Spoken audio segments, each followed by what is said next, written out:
Tinaguan mo kami ng tinaguan.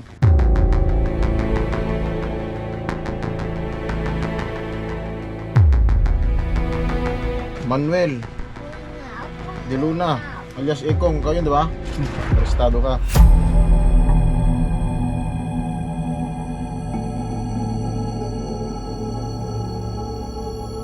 Yung bata, naglalaro po, hindi naman po kami nag-ano kasi isip bata po yung anak ko. Pinibiro yung bata at sinusundan.